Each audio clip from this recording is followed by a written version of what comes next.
Hey everyone, welcome back. ये वांगशियन fan fiction है Interstellar omega. ये एक इंटरस्टेलर वर्ल्ड है, एक ऐसी दुनिया जो आज से काफ़ी ज़्यादा एडवांस हो चुकी है और अब लोग अलग अलग प्लैनेट पर रहते हैं और यहाँ पर अर्थ का कोई नामो निशान नहीं है। अर्थ उनके लिए एक एंशिएंट टाइम की बात हो चुकी है और यहाँ पर टेक्नोलॉजी काफ़ी ज़्यादा एडवांस हो चुकी है और यहाँ पर अल्फ़ा, ओमेगा और बीटा भी रहते हैं।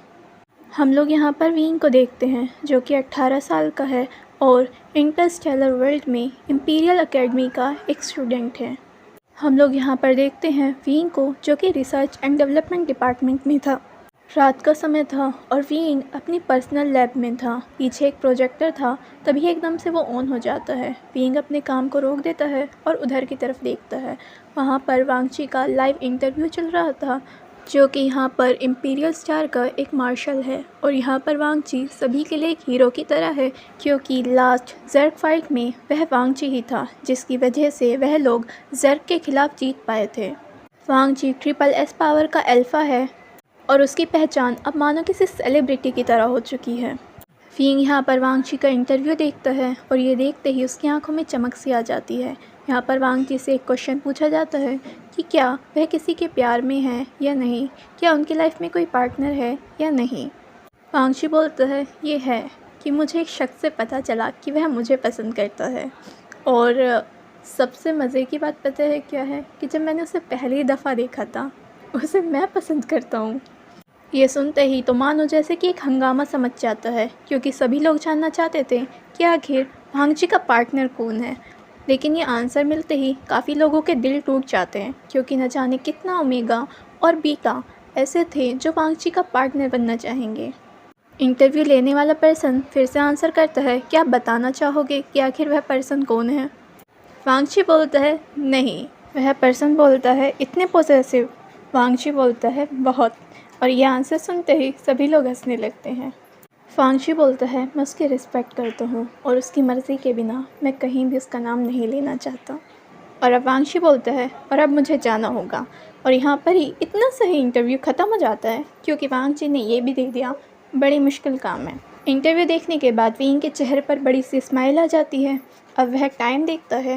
वींग बोलता है 5 मिनट। और ऐसा ही होता है। 5 मिनट बाद सीधा वांगची वींग के लैब में एंट्री लेता है और वांगची एंट्री करते ही पीछे से वींग को गले लगा लेता है। वींग बोलता है हाँ जी, कितने सारे लोगों का दिल तोड़ दिया आपने। और ये बोलते ही जैसे ही वींग वांगची की तरफ मुड़ता है, वांगची और किसी बात पर ध्यान नहीं देता और वींग को दीवार पर पिन करता है और उसे किस करने लगता है। वींग सोचता है अरे। वींग भी अनकॉन्शियसली किस को रिटर्न करता है और जब दोनों अलग होते हैं वांगची वींग की आंखें देख रहा होता है जो कि मॉइस्ट हो चुकी होती हैं। वींग गहरी सांसें ले रहा था और ऐसे वांगची को वींग और भी ज़्यादा सेडक्टिव लगता है। लेकिन वांगची इसके बाद खुद को कंट्रोल करता है और इसके बाद वींग वांगची को देखता है अरे ये सब क्या है। भला कोई सोच सकता है कि इंपीरियल फेडरेशन का इतना बड़ा मार्शल जो कि सबका हीरो बन चुका है वो ऐसी हरकतें करता है कि रात को चोरी छिपे लैब में घुस आता है और उसके बाद एक क्यूब से ओमेगा को ऐसे परेशान करता है। ज़रा सी भी शर्म वरम है या नहीं है। और ऐसे कर कर वींग वांगची को टीस करने लगता है। वांगची बोलता है नहीं है। वींग बोलता है अरे इतना स्ट्रेट फॉरवर्ड नहीं हुआ करते। वांगची बोलता है हाँ नहीं है, न शर्म न वरम, क्योंकि तुम सिर्फ मेरे हो और ये मेरा हक है। वींग के ईयर्स रेड हो जाते हैं और वींग दूसरी तरफ देखने लगता है। वींग बोलता है तुम मुंह मत खोला करो। वींग अपने हाथ से वांगची के मुंह को बंद करता है लेकिन वांगची वींग के पाम पर ही किस कर देता है। वींग बोलता है तुम। और उसके बाद वांगची वींग के हाथ लेता है और उसकी फिंगर पर एक एक कर कर किस करने लगता है। वींग के ईयर्स रेड हो जाते हैं। वह दूसरी तरफ देखता है लेकिन वह इन स्लाइटली किसेस को एंजॉय कर रहा था। वींग बोलता है कौन सोच सकता है कि सबको डरा और धमका कर रखने वाले मार्शल प्राइवेट में ऐसे हैं। वांगची बोलता है सिर्फ तुम्हारे लिए। इसके बाद वींग वांगची की बाहों में ही आ जाता है। उसके लिप के कॉर्नर पर स्लाइटली मूनलाइट किस करता है और बोलता है फिर तो मैं बहुत ज़्यादा लकी हूँ इस स्पेशल ट्रीटमेंट के लिए। वांगची वींग को टाइटली गले लगाता है। वांगची बोलता है मेरा सबको बताने का मन करता है कि तुम मेरे हो। वींग बोलता है बस कुछ टाइम और वांगची। और इसके बाद इन दोनों की रात ऐसे ही बीतती है। अब अगले दिन से वांगशी को मिलिट्री डिपार्टमेंट लौटना पड़ता है और यहाँ पर विंग अपने रिसर्च और डेवलपमेंट में लग जाता है। विंग की रिसर्च देखकर उसके प्रोफेसर काफ़ी ज़्यादा खुश होते हैं।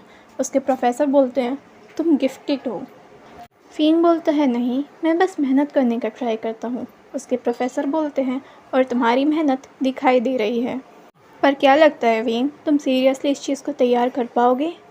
विंग बोलता है, हाँ प्रोफेसर, लगता तो है, लेकिन अगर मैं और मेहनत करूँगा तो ये और जल्दी तैयार हो जाएगा। उसके प्रोफेसर बोलते हैं, जल्दी मत करो, जल्दी का काम शैतान का, टाइम लेकर करो। लेकिन अगर तुम्हारा ये एक्सपेरिमेंट सक्सेसफुल हो गया तो तुम्हें भी नहीं पता कि ये साइंस एंड टेक्नोलॉजी के लिए कितनी ज़्यादा एडवांसमेंट है। विंग सिर्फ स्माइल करता है और कुछ भी नहीं बोलता। यहाँ विंग अपनी रिसर्च और डेवलपमेंट में बिज़ी था और वहाँ पर वांगशी अपने काम में बिज़ी था। लेकिन इन दोनों की बातें रोज़ होती थी। तभी विंग के फादर का मैसेज आता है जो कि उसे घर वापस बुला रहे थे, और ये मैसेज देखने के बाद विंग का मूड ख़राब हो जाता है क्योंकि उसके फादर को बिल्कुल भी नहीं पसंद विंग जो भी कर रहा है। उनको कोई मोटिवेशन नहीं है कि उनका लड़का इम्पीरियल एकेडमी में है। विंग घर जाता है और घर जाकर उसके फादर से उसे पता चलता है कि उसके फादर ने उसकी इंगेजमेंट फ़िक्स कर दी है। ये देखने के बाद विंग की आंखें बड़ी हो जाती हैं। विंग बोलता है, फादर आप ऐसा कैसे कर सकते हो? विंग के फादर बोलते हैं, मुझे कुछ नहीं सुनना, और एज एन ओमेगा तुम आखिर और किसी काम के भी नहीं हो। विंग बोलता है, लेकिन मैं नहीं करूँगा। विंग के फादर बोलते हैं, लेकिन ये इम्पीरियल लॉ के ख़िलाफ़ जाएगा, और उसे एक रिपोर्ट पकड़ाते हैं। विंग के फादर एक ड्यूक हैं और यहाँ पर इम्पीरियल स्टार पर एक नियम है, क्योंकि पॉपुलेशन घट रही थी और वो नियम इन ड्यूक और रॉयल अथॉरिटी ने मिलकर ही बनाया है। इस नियम के अनुसार अगर तुम्हारी किसी ओमेगा की हाईएस्ट डिग्री अल्फ़ा से मैच होती है तो फिर तुम लोगों को शादी करनी ही पड़ेगी। और इसका रीज़न ये था कि ताकि उन्हें अच्छी स्पिरिचुअल एनर्जी के चाइल्ड मिल सकें और अच्छे जीन्स का नुकसान ना हो। और विंग के जीन्स एज एन ओमेगा बहुत अच्छे हैं। यहाँ पर ओमेगा के माथे पर एक सिंदूर से रेड मार्क होता है। वो जितना ज़्यादा रेड होगा उस ओमेगा की फर्टिलिटी उतनी ही अच्छी होगी और उसकी हाईएस्ट डिग्री उतनी ही होती है। जहाँ ओमेगा सिर्फ डबल एस एनर्जी के होते हैं, यहाँ पर विंग ट्रिपल एस एनर्जी का था। वह ओमेगा होकर भी पावरफुल था, लेकिन उसके फादर को लगता है, क्या ही फ़ायदा तुम्हारे ओमेगा होने का? अल्फ़ा तो तुम हो नहीं जो मेरी जगह ड्यूक बन सकते थे, या फिर अगर तुम इम्पीरियल एकेडमी में शामिल हो भी गए तो क्या फ़ायदा? तुम मेकअप डिपार्टमेंट में तो जा ही नहीं सकते थे, क्योंकि तुम इतने ज़्यादा ताकतवर तो हो नहीं अल्फ़ा की तरह। ये देखने के बाद विंग को बहुत ज़्यादा गुस्सा आ जाता है, लेकिन उसके फादर उसे वहाँ से जाने ही नहीं देते और उसे कमरे में बंद कर देते हैं। विंग निकलने का ट्राई करता है, लेकिन कोई तरीका नहीं होता। तभी विंग को एक मैसेज आता है, जो कि मैसेज वांगशी की तरफ आया था, और उस मैसेज में लिखा था कि अचानक से जर्क मदर एक्टिवेट हो चुकी है और जर्क ने हमला कर दिया है। उसे जाना होगा और उसे नहीं पता कि वह कब लौटेगा। ये मैसेज देखने के बाद विंग और ज़्यादा टेंस हो जाता है। विंग किसी तरह अपने प्रोफेसर से कांटेक्ट करता है। उसके प्रोफेसर बोलते हैं, विंग तुम अचानक से अपने घर क्यों चले गए? यहाँ पर विंग बताता है कि उसके फादर ने उसकी इंगेजमेंट उससे बिना बताए तय कर ली है, ड्यूक वेन के बेटे वेन चाओ से। विंग बोलता है, और वो भी मेरी मर्ज़ी के ख़िलाफ़। ये सुनने के बाद पहले तो विंग के प्रोफेसर शॉक्ड हो जाते हैं और उसके बाद उन्हें काफ़ी ज़्यादा गुस्सा आता है कि तुम्हारे फादर ऐसा कैसे कर सकते हैं। विंग बोलता है, प्रोफेसर क्या आप मुझे किसी तरह यहाँ से निकाल सकते हो? मेरा यहाँ से जाना बहुत ज़्यादा ज़रूरी है। विंग के प्रोफेसर बोलते हैं, हम ऐसा कर सकते हैं विंग, लेकिन उसके बाद जब तुम्हारे फादर को पता चलेगा तब क्या? विंग बोलता है, प्रोफेसर उसके बाद मैं देख लूँगा, आप प्लीज़ मुझे किसी तरह यहाँ से निकलवा दीजिए। और ऐसा ही होता है। विंग के प्रोफेसर विंग को वहाँ से किसी तरह निकलवा देते हैं और उसके बाद विंग जल्दी से उस जगह पर जाता है जहाँ से वांगची की मेका को कोई सेकंड पर्सन भी ऑपरेट कर सकता है। यहाँ वांगची की जंग जर्क के साथ हो रही थी, जो कि एक एलियन स्पीशीज़ है जो कि इंसानों पर हमला करती है। जर्क को मारना शायद आसान था, लेकिन सबसे मुश्किल काम है जर्क मदर को मारना। जर्क मदर को ज़्यादा से ज़्यादा आज तक ये लोग केवल स्लीपिंग पोजीशन में पहुंचा कर आए हैं। आज तक कोई भी उन्हें नहीं मार पाया है। इधर वांगजी और सारे सोल्जर अपनी मेका से सारे जर्क से लड़ाई कर रहे थे। मेका एक वेपन है जो कि स्पिरिचुअल एनर्जी से ही यूज़ किया जा सकता है। वांगशी ट्रिपल एस एनर्जी का अल्फ़ा था।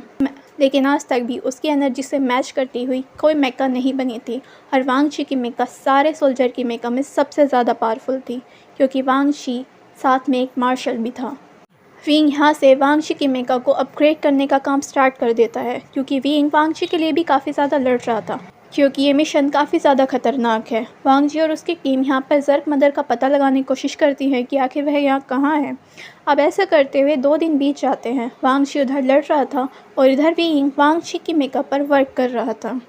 वांग ची को जर्क मदर का पता चल जाता है। वांग ची और उसके पार्टनर उधर की तरफ जाते हैं। वांग ची उनसे लड़ रहा था, बट स्टिल जर्क मदर काफ़ी ज़्यादा पावरफुल थी। वह रूट थी सारे जर्क का।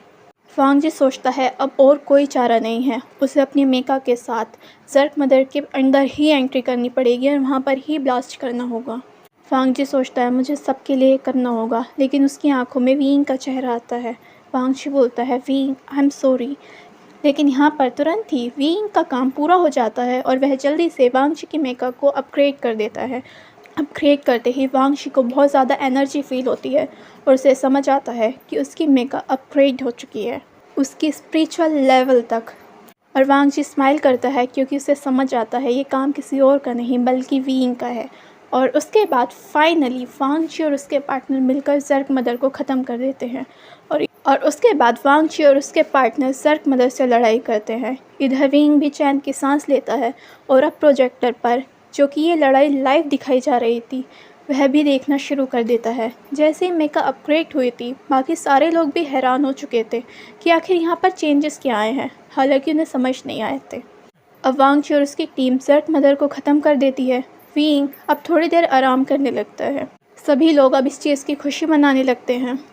विंग अपनी लेबोरेटरी पहुंचता है, लेकिन पता नहीं कैसे उसके फादर को पता चल जाता है और वह वहां से विंग को किडनैप करवा लेते। इसके बाद वांग शी का मैसेज विंग को आता है कि हम लोग इंपीरियल स्टार वापस आ रहे हैं, लेकिन विंग का कोई रिप्लाई नहीं होता।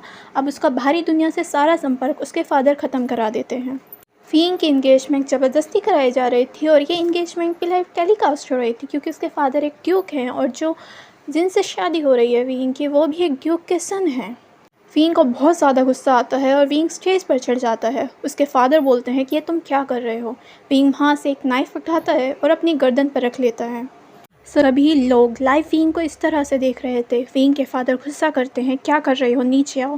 विंग चाकू को अपनी गर्दन पर लगाता है और बोलता है रूल ये कहता है ना कि अगर हाईएस्ट डिग्री मैच हो जाए तो अल्फा और ओमेगा की शादी होनी है, और आप मेरे साथ ज़बरदस्ती कर रहे हो। विंग के फादर बोलते हैं विंग तमाशा ना करो। विंग बोलता है तो फिर मुझे ओमेगा बनाने वाली मैं इस ग्रंथि को एक कट कर देता हूँ और मुझे नहीं रहना ओमेगा। और ऐसा करते ही विंग अपने गले की उस ग्रंथि को कट कर देता है और वहाँ पर खून ही खून हो जाता है। कोई भी इस बात पर यकीन ही नहीं कर पा रहा था कि विंग ऐसा कदम ले सकता है। विंग ज़मीन पर गिर जाता है, उसकी आंखें बंद होने वाली होती हैं, लेकिन उसे वांग ची का चेहरा याद आता है। विंग बोलता है क्या तुम्हें मेरी खुशबू याद रहेगी, और ये बोलने के बाद विंग आंखें बंद कर लेता है। वहाँ पर शोर मच जाता है और विंग को वहाँ से सीधा हॉस्पिटल ले जाते हैं और यहाँ से विंग कोमा में चला जाता है। वांग ची जब इस वीडियो को देखता है तो उसे अपने ऊपर काफ़ी ज़्यादा गुस्सा आता है, क्योंकि अभी भी वह इंपीरियल स्टार से काफ़ी ज़्यादा दूर था और वह जल्दी से आने की कोशिश करता है। सभी लोगों को विंग के लिए बहुत ज़्यादा बुरा लगता है और सारे ओमेगा के लिए बुरा लगता है, जिनकी शादी फोर्सफुली इस नियम के तहत करा दी जाती है। और इस चीज़ को लेकर अब इंपीरियल स्टार में विद्रोह शुरू हो जाता है। लोग प्रोटेस्ट करते हैं कि इस रूल को ख़त्म करा जाए। विंग के फादर बोलते हैं ये यूज़लेस किसी काम का नहीं है। विंग को वहाँ पर देखने उसके प्रोफेसर आते हैं, रिसर्च एंड डेवलपमेंट के डीन आते हैं, वांग ची आता है। और जब इतने बड़े बड़े लोग विंग से मिलने आते हैं तो यहाँ पर विंग के फादर की आंखें बड़ी हो जाती हैं कि आखिर विंग इन सबको कैसे जानता है। वांग ची को विंग के फादर पर इतना गुस्सा आता है कि वह उन्हें उनके कॉलर पे से पकड़ लेते हैं, लेकिन उनके कलीग बोलते हैं मार्शल आप कानून को अपने हाथ में नहीं ले सकते। वांग ची को गुस्सा आता है कि उस कानून की वजह से आज विंग की यह हालत है कि वह अभी होश में भी नहीं है। वांग ची विंग के फादर को विंग को देखने भी नहीं देता और पूरे टाइम विंग के पास ही रहता है और उसकी आंखें खोलने का इंतज़ार करता है। जब लोग विंग को देखने की डिमांड करते हैं तो विंग की हालत को लाइव टेलीकास्ट करा जाता है और वह वहां पर देखते हैं कि वहां वांग ची भी बैठा है और उसने विंग का हाथ पकड़ रखा है। वांग ची की आंखों से आंसू गिरते हैं और ये चीज़ लोग देखकर हैरान हो जाते हैं कि ज़र्ग को इतनी बेरहमी से ख़त्म करने वाला मार्शल किसी के लिए इस तरह से रो सकता है, और सभी लोग यहाँ पे इनके रिलेशन को गेस कर लेते हैं। वांग जी विंग का हाथ पकड़े रखता है, फिर दूसरे हाथ से उसके चेहरे पर हल्का हल्का फहराता है। वांग जी बोलता है, विंग, या तो तुम उठ जाओ वरना मैं तुम्हारे साथ ही सो जाऊँगा। और कुछ दिनों बाद विंग की आंखें खुल जाती हैं। जैसे ही विंग की आंख खुलती हैं, वांग जी सबसे पहले विंग को गले लगाता है कि मानो उसकी सांस विंग में ही रुकी पड़ी है, लेकिन वो कुछ ज़्यादा एक टाइटली गले लगा लेता है और विंग पेन में आवाज़ करता है। उसके बाद वांग जी को रियलाइज़ होता है और वह दूर होता है। उसके बाद वह विंग के फेस को अपने हाथों में लेता है और उसे ठीक से देखता है कि शायद वो कोई सपना नहीं देख रहा। उसके बाद विंग वांग जी की हालत देखता है। विंग बोलता है, सॉरी, और वांग जी एकदम से रोने लगता है, और ये देखकर विंग भी हैरान हो जाता है। विंग फिर से सॉरी बोलता है। वांग जी बोलते हैं, नहीं विंग, मेरी जान बसती है तुम में। मैं खुद पर शर्मिंदा हूँ कि मैं तुम्हें नहीं बचा पाया। अगर तुम नहीं होगे विंग, तो मेरे जीने का भी कोई मकसद नहीं है। वांग जी बोलता है, विंग, मुझे सबको ऐलान करना है कि तुम्हारे और मेरे बीच क्या रिश्ता है, क्योंकि अब मैं किसी तीसरे को नहीं आने दे सकता जो हमें अलग करना चाहे। विंग स्माइल करता है और बोलता है, ओके। वांग जी बोलता है, सच? विंग हाँ में सर हिलाता है, क्योंकि वांग जी हमेशा से ही इनके रिश्ते को सबके सामने इजहार करना चाहता था, लेकिन विंग हमेशा रोक देता था, क्योंकि विंग को लगता है कि पहले उसे भी कुछ बनना है ताकि वो गर्व से कह सके कि वो वांग जी का पार्टनर है।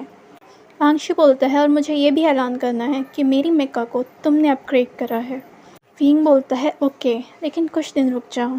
और वहाँ पर उसके बाद विंग के प्रोफेसर, उसके फ्रेंड्स, बहुत सारे लोग मिलने आते हैं, लेकिन वांग जी विंग के साइड को एक पल के लिए भी नहीं छोड़ता। और उसके बाद वांग जी विंग को अपने घर ले जाता है, लेकिन विंग बोलता है कि उसे लैब में कुछ वर्क करना है, और वांग जी वहाँ भी पूरे टाइम रहता है। विंग बोलता है, क्या तुम्हें मिलिट्री डिपार्टमेंट में नहीं जाना? वांग जी बोलता है, वहाँ पे ट्रेनिंग कोई और संभाल रहा है, और वैसे भी लड़ाई अभी ख़त्म हो चुकी है, कुछ समय के लिए तो सही, कुछ समय के लिए अभी शांति है। विंग बोलता है, फिर भी। वांग जी बोलता है, मैं तुम्हारे गले का हार बनने के लिए तैयार हूँ, मुझे नहीं होना अलग। विंग आंखें घुमाकर बोलता है कि तुम मेरे पर्सनल असिस्टेंट बनकर घूम रहे हो। वांग जी बोलता है, मैं सब कुछ बनने के लिए तैयार हूँ, तुम्हारा पर्सनल असिस्टेंट, नौकर, तुम्हारा गुलाम, सब कुछ, लेकिन मुझे तुम्हारे साथ रहना है। विंग अपने सर में हाथ मारता है, लेकिन उसके बाद वह वांग जी को अलाउ कर देता है, क्योंकि आखिरकार वह भी वांग जी के डर को समझता है। विंग अपने प्रोजेक्ट पर वर्क कर रहा था और वांग जी से पीछे से गले लगाए रखता है। वांग जी बोलता है, हम हस्बैंड वाइफ की तरह लग रहे हैं। विंग बोलते हैं, लग तो रहे हैं, लेकिन मैं काम भी कर रहा हूँ। वांग जी बोलता है, और मैं अपने हस्बैंड को ऐसे काम करते हुए देख रहा हूँ। इसके बाद एक प्रेस कॉन्फ्रेंस बुलाई जाती है रिसर्च एंड डेवलपमेंट की तरफ से और साथ में मिलिट्री डिपार्टमेंट की तरफ से। सभी लोग इस प्रेस कॉन्फ्रेंस के लिए काफ़ी ज़्यादा बेताब थे कि आखिर क्या ही होगा, और ये चीज़ भी लाइव दिखाई जा रही थी। पहले वहाँ पर प्रेस कॉन्फ्रेंस में वांग जी आता है। वांग जी स्टेज पर खड़ा होता है, काफ़ी लोग अटेंड करने आए थे और लाइव भी देख रहे थे। वांग जी बोलता है, मुझे यहाँ पर एक ऐलान करना है, मैं और विंग रिलेशनशिप में हैं। जैसे ही ये बात सबके सामने आती है कि मानो एक हंगामा समझ जाता है पूरे इंटरस्टेलर वर्ल्ड में। कुछ लोग बोलते हैं, वाओ, ये तो शॉकिंग न्यूज़ है कि आखिर मार्शल के पार्टनर कौन है। इसके बाद वांग जी बोलता है, और मेरी मेका SSS लेवल की हो चुकी है, इकलौती इंटरस्टेलर वर्ल्ड में मेका जो इतनी पावरफुल है। कुछ लोग बोलते हैं, हाँ मार्शल, हमने जंग के दौरान देखा था। वांग जी बोलता है, वो उसी दौरान अपग्रेड हुई थी, और ये सारी चीज़ें विंग ने करी थी। और ये बात सभी के लिए और भी ज़्यादा हैरानी भरी होती है, क्योंकि उस मेका की टेक्नोलॉजी काफ़ी एडवांस थी और सभी लोग इस चीज़ को देख चुके थे, और वो जंग के बीच में अपग्रेड हुई थी। और इसके बाद रिसर्च एंड डेवलपमेंट के हेड आते हैं और वह बोलते हैं कि ऐसा इनहिबिटर्स तैयार किया गया है जो ओमेगा की हीट को करीब 3 महीनों तक रोक सकते हैं, और साथ में उनके स्पिरिचुअल लेवल को भी अपग्रेड कर सकते हैं, और साथ में उस इनहिबिटर्स की हेल्प से S लेवल के ओमेगा को SS लेवल के ओमेगा में तब्दील किया जा सकता है, और इसकी मदद से अब ओमेगास भी मेका चला सकते हैं। और ये डिस्कवरी सबसे ही बड़ी थी, और ये सारी बात सुनने के बाद और भी ज़्यादा हंगामा मच जाता है, और सभी लोग जानना चाहते थे कि आखिर इसे किसने इन्वेंट करा है। और इसके बाद वो हेड बोलते हैं, और इसे विंग ने डेवलप करा है। और इसके बाद वीइंग को बुलाया जाता है कि आप अपने आविष्कारों के लिए कुछ बताइए। वीइंग बताता है कि अब ओमेगास भी मेका चला सकते हैं, जिनकी एनर्जी उतनी नहीं है उसको भी बढ़ाया जा सकता है, और किस तरह से इस तरह से हमारी मिलिट्री रेजिम की और उन्नति हो सकती है। वीइंग एक शर्त रखता है। वीइंग बोलता है लेकिन रॉयल इम्पीरियल फेडरेशन को अपना ये लो वापस लेना पड़ेगा कि हाईएस्ट डिग्री मैच होने पर अल्फ़ा और ओमेगा को ज़बरदस्ती शादी करनी पड़ेगी। वीइंग की इस टेक्नोलॉजी को दूसरे स्टार वाले भी देख रहे थे और वो अभी चाहते थे कि वो कहीं से वीइंग को ही किडनैप कर लें कि आखिर इतना समझदार व्यक्ति हमारे स्टार पर होना चाहिए था। वीइंग बोलता है अब ये रॉयल फैमिली और फेडरल ड्यूक पर निर्भर करता है कि आखिर उनका फ़ैसला क्या होता है, क्योंकि सिर्फ इस एक टेक्नोलॉजी से हमारा इम्पीरियल स्टार 50 साल आगे जा सकता है। अब चॉइस आपकी है, वरना कॉम्पिटिटर तो बहुत हैं। अब रॉयल फैमिली और फेडरेशन में ये हंगामा मच जाता है कि आखिर उन्हें क्या फ़ैसला लेना चाहिए, लेकिन ये फ़ैसला लोगों को काफ़ी ज़्यादा पसंद आ रहा था क्योंकि पहला उनके दिमाग में एक गिल्ट था कि वीइंग के साथ बहुत गलत हुआ और अब तो और भी ज़्यादा लग रहा था, और दूसरा ये कि वीइंग सारे ओमेगास के लिए सोच रहा था, इससे सारे ओमेगा आज़ाद हो जाएंगे। और वांग जी वहीं पर सबके सामने वीइंग को पीछे से गले लगा लेता है और इसके कान में बोलता है तुम बहुत अच्छे हो और मैं बहुत ज़्यादा लकी हूँ। और इस चीज़ को वीइंग के फादर भी देख रहे थे। उन्हें नहीं पता था कि वीइंग इतना काबिल है और अब उन्हें अपने फ़ैसले पर पछतावा हो रहा है, क्योंकि अगर उन्हें पता होता कि वीइंग का रिलेशनशिप मार्शल के साथ है तो वह तो और भी ज़्यादा खुश हो जाते उनकी शादी कराते वक्त। अब वीइंग को थकान फील होने लगती है क्योंकि वह काफ़ी दिनों से इस प्रोजेक्ट पर जल्दी से ख़त्म करने के लिए वर्क कर रहा था। वांग जी बोलता है थक गए। वीइंग हाँ में सर हिलाता है और वांग जी वहीं पर सबके सामने वीइंग को कैरी कर लेता है। वांग जी बोलता है और मैं और वीइंग जल्दी शादी करेंगे और रॉयल फैमिली अपना फ़ैसला जल्दी सुना दे तो अच्छा है। वीइंग बोलता है तुम उनको धमका रहे हो। वांग जी बोलता है मैंने सिर्फ उन्हें वार्न करा है क्योंकि गवर्नमेंट का एक रोल प्ले तो मार्शल रेजिम भी फॉलो करती है। अब वांग जी वीइंग का मूड ठीक करने के लिए उसे कहीं ले जाता है। वह एक गैलेक्सी स्टार था जहाँ हमेशा रात होती है और काफ़ी ज़्यादा चमकदार तारे दिखाई देते हैं जो कि अदर स्टार्स पर दिखाई नहीं देते। ऐसा लगता है कि आकाशगंगा के बीच आप लोग सफ़र कर रहे हो यहाँ पर। वांग जी वीइंग को वहीं ले जाता है और उसके बाद वहाँ पर एक रोज़ उड़ता हुआ आता है। वांग जी वीइंग को उस रोज़ पर ले जाता है, उसकी पंखुड़ी खिल जाती हैं। उसके बाद वह रोज़ उन दोनों को एक इनविजिबल आवरण के अंदर कैद कर लेता है जिससे वह बाहर की चीज़ें आराम से देख सकें। और वांग जी इस चीज़ को भी सबको लाइव दिखा रहा था और उसके बाद आकाश में आतिशबाजी होने लगती है और वांग जी वहाँ पर घुटने पर बैठ जाता है और वीइंग को प्रपोज़ करता है कि क्या वीइंग उससे शादी करेगा। और वांग जी बहुत ज़्यादा नर्वस लग रहा था। वीइंग इसकी नर्वसनेस को नोटिस करता है। वीइंग बोलता है मार्शल जब हम शुरू से आपके हैं तो अब हम कहाँ चले जाएंगे, इतने नर्वस क्यों हो। और वीइंग वांग जी के फोरहेड पर किस करता है और उसके बाद वांग जी से रिंग पहन लेता है। अब वांग जी की जान में जान आती है क्योंकि उसे पता है वीइंग उसका है, लेकिन फिर भी ये फैसला लाइफ का है और वीइंग की हाँ तो बहुत ज़्यादा ज़रूरी थी, वरना वांग जी तो वैसे ही एंजाइटी से मर जाता। और उसके बाद वहाँ पर आतिशबाजी शुरू हो जाती है और वह रोज़ उड़ता है और ऐसा लग रहा था कि आतिशबाजी उनके चारों तरफ हो रही है और ये नज़ारा वीइंग को काफ़ी ज़्यादा खूबसूरत लगता है और जो लोग इस नज़ारे को देख रहे थे उनको भी। और वांग जी वीइंग को उसकी कमर पे से पकड़कर खींचता है और उसे किस करना स्टार्ट कर देता है। वीइंग अपने हाथों को वांग जी की गर्दन के पीछे ले जाता है और किस का रिस्पॉन्स भी उसी एंथुजियाज़म से देता है जैसे कि वांग जी था। सभी लोग वांग जी और वीइंग को सपोर्ट करते हैं और रॉयल फैमिली और फेडरेशन से ये डिमांड करते हैं कि इस लो को हटाया जाए और उन लोगों के पास और कोई चॉइस नहीं होती। वह लोग वीइंग से और बाकी सारे ओमेगा से माफ़ी मांगते हैं और फाइनली एक लो पास करते हैं जो कि इस वाले लो को रिपील करता है और अब ये लो हट जाता है और अब सारे ओमेगा आज़ाद थे अपना पार्टनर चूज़ करने के लिए। वांग जी के फादर और ड्यूक वैन को सज़ा मिलती है क्योंकि उन्होंने वीइंग के साथ ज़बरदस्ती करी थी। रॉयल फैमिली भी माफ़ी मांगती है और वीइंग को कंपनसेट करती है। अब वांग जी और वीइंग दोनों शादी कर रहे होते हैं। इस चीज़ को भी लाइव दिखाया जाता है और यहाँ पर वांग जी वीइंग से बोलता है फाइनली अब तुम हमेशा हमेशा के लिए मेरे हो जाओगे। वीइंग बोलता है लेकिन मैं कोई अब ओमेगा नहीं रहा। वांग जी बोलता है क्या मुझे कभी फ़र्क पड़ा है।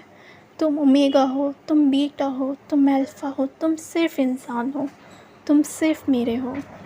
फ़िंग बोलता है अगर मैं ज़िद्दी और अकड़ू होता। वांगशी बोलता है मेरे होते। अगर मैं बदतमीज़ होता। वांगशी बोलता है मेरे होते। फ़िंग बोलता है अगर मैं आलसी होता। वांगशी बोलता है फिर भी तुम मेरे होते। अगर मैं नाकारा और निकम्मा होता। वांगशी बोलता है तब भी मेरे होते। फ़िंग बोलता है और अगर मैं अब बन जाऊँ ऐसा ज़िद्दी, अकड़ू, लेज़ी, बदतमीज़ तब क्या होगा।